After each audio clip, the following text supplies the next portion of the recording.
Financial reporting in the public sector is about to undergo a transformation with the introduction of new standards. The Public Sector Accounting Board is focused on creating greater transparency to increase accountability. So, how will the new rules impact public sector institutions facing financial pressures?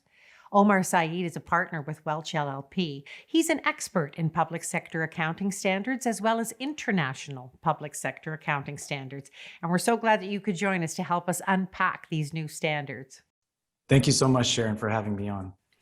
Well, right now, Laurentian University in Sudbury is making headlines after seeking creditor protection due to unprecedented financial challenges. That's not something that you hear in the news every day. Is this a classic example of why these new standards are needed? If implemented, could this have been prevented?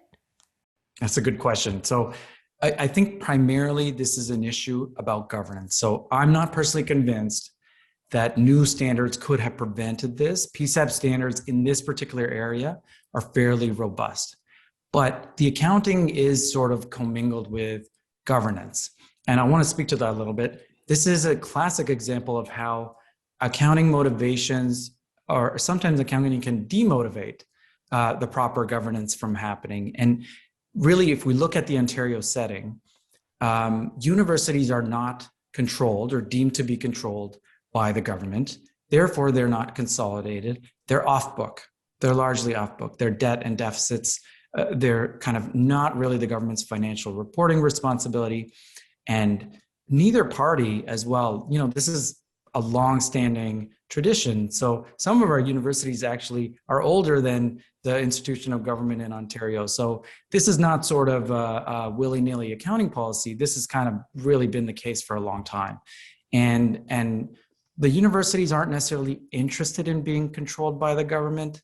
They like their perceived independence. They want to be able to openly critique policy of the governments. They don't like this, we're controlled, so maybe we're under the government's thumb. I think perceptions play into this. But also the government's not interested in, the university sector is big, they're not interested in kind of having an active role in governing this as well. So both parties have sort of been hands off and it's worked well. But consider this, in British Columbia, all the universities are controlled by the British Columbia government. They are reported for by the government, and there is accountability in place for matters such as this not to happen. And I guess what I'm trying to say here is, it's not that this couldn't happen in British Columbia, it's that we wouldn't be sitting around in a room trying to figure out who to point the finger at, because the government essentially owns that responsibility and that relationship. Whereas here, that we're sort of looking at the board and the government and everybody's sort of shrugging, trying to figure out what went wrong. I think that's a key distinction. I don't want to imply that there's been any accounting tricks in this situation. I think the government and the Auditor General are satisfied that the universities are not controlled and that there's an independence there. But, I think what the implications of that is, it means that the government can't step in. And, if the government doesn't have desire for this control, if it's convenient to be sort of distant, what happens is, without this control, we have no practical tools to step in, right the ship before it goes wrong, perhaps, stop a project from going ahead, et cetera. Like, it's essentially up to the existing governance structure. And, even outside of the university context, I know Laurentian University is a hot topic, but this is a classic issue. It's always politically convenient for the government to have a crown corporation be at arm's length. You take care of this. I want to be removed. The ministers want to be removed from it, and they want that autonomy. It's actually more efficient. I don't want to waste the burden of government to oversee every little thing you're doing. 95% of the time it works out fine. The problem is the minority of times it won't work out, with poor governance, with fraud, with mismanagement.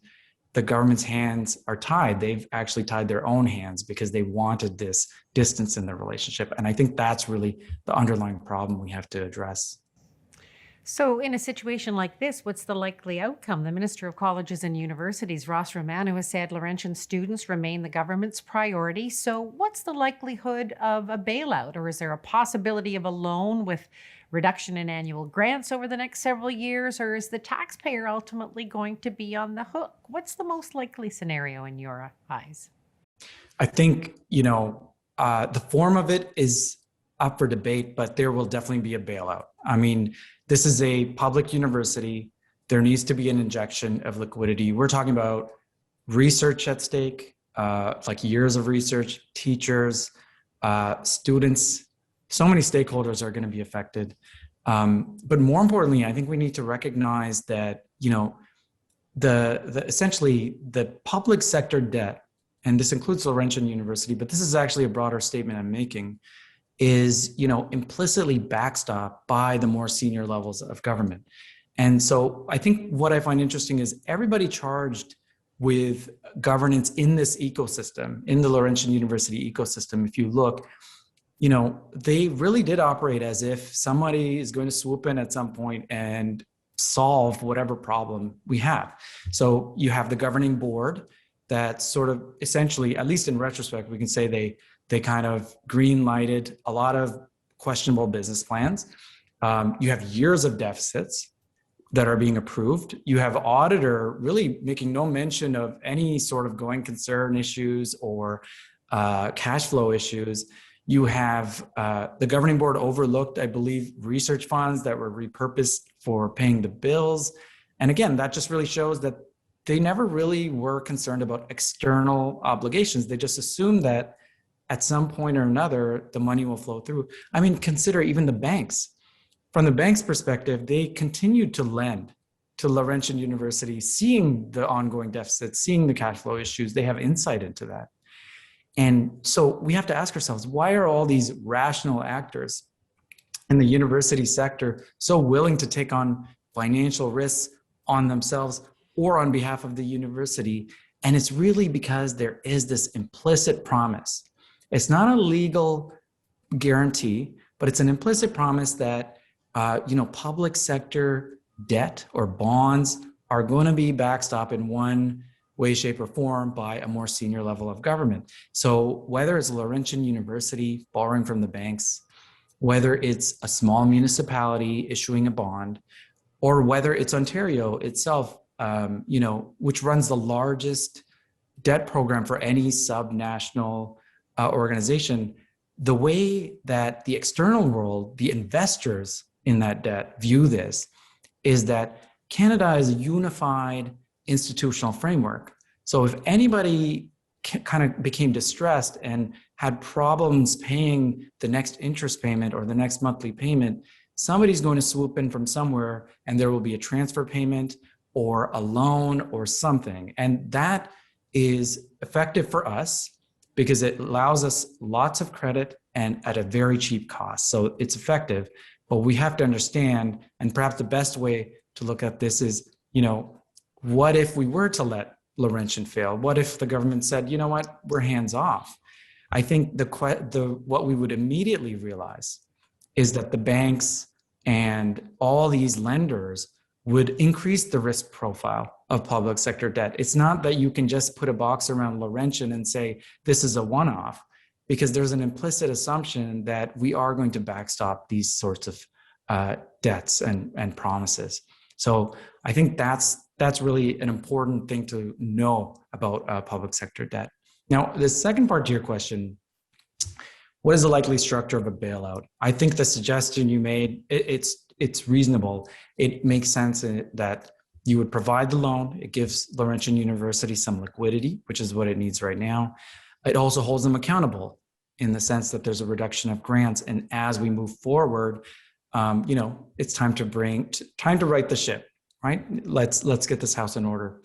But really, it's in order to do that, there's some fundamental questions underlying all the governance stuff is what, are the revenues post-COVID going to be there to sustain its existing operations? Does it need to scale back its operations? Maybe it's just overextended and it needs a small, sustainable footprint. To me, the interesting question is, what role does the government play in establishing that vision? Are they still going to be hands off and sort of say, you come up with a plan and we're going to give you the funding? Or is it time to just recognize, maybe we need to step in? maybe we do need to enhance our legislative powers and be more involved and craft a plan together that's in the public interest. So I think, that's really more fundamental for the government to figure this out. Well, what can governments do to assess and manage these risks? You suggested earlier that the new accounting rules introduced by the Public Sector Accounting Board will go so far. Will they go far enough? Yes. So I mentioned a couple of standards. I think the broader takeaway is that this is really a regime shift. And, we're increased, there's going to be increased focus on public sector balance sheets and the risks associated with it. So Laurentian University is a good example of why we need a new approach. Governments are effectively becoming insurance companies. In addition to backstopping all this debt, which I think we sort of know in one way or another is happening, the governments are backstopping our standard of living through social benefits, as I mentioned before, these CPP, EI, OAS. This year was CERB. Another aspect that I guess we didn't know until the pandemic was the government effectively backstops business losses during a pandemic. I don't think anybody had any idea that they would do that, but that's effectively what happened because private policies didn't cover business interruption related to pandemics. Finally, climate change. We touched on that earlier as well. So where the private sector is not willing to cover the costs of these, pervasive, what they call tail risk events, the public sector has to recognize they're the ones going to be footing the bill. So this approach, kind of a risk-based approach, and really recognizing these risks is key. All these seemingly distant risks, they ultimately convert into hard dollars that we have to kind of cut the check and deal with the issue. And that's what it feels like we're doing right now. We're just cutting a check after check after check because we really didn't do the scenario analysis and the risk analysis that we should have done a long time ago. And I think that's what the approach is going to bring to the table. So moving to that approach, my hope is we start to identify these risks and we start to quantify the magnitude of what they could potentially be. That is what the account's role is going to be. Then it's up to the policymakers to figure out, what's the right policy to address this issue in the long run.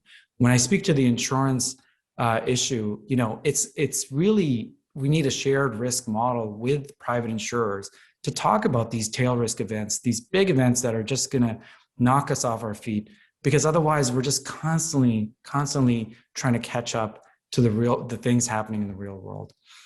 From my experience, accounting does change behavior. And I think, a few years ago in the public sector, we had adopted environmental remediation obligations. So we recorded millions of dollars of books across the nation. But what it shed light on was we're so quick to invite, people to dig mines, to dig oil wells, the jobs that they create. We're so quick to do that. And yet when the companies disappear and they've taken the profits and the mines are dry, we're left with the remediation obligation. And so we need to think a little bit more holistically about our policies. And that standard shed light where we need financial assurances from these companies in advance. There is a long-term cost to those jobs and that economic stimulus. Some harsh realities to take into consideration for sure. Omar Saeed, we thank you so much for sharing your insights on public sector accounting and the changes that are to come. We really appreciate your time today. Thank you so much for having me on, Sharon.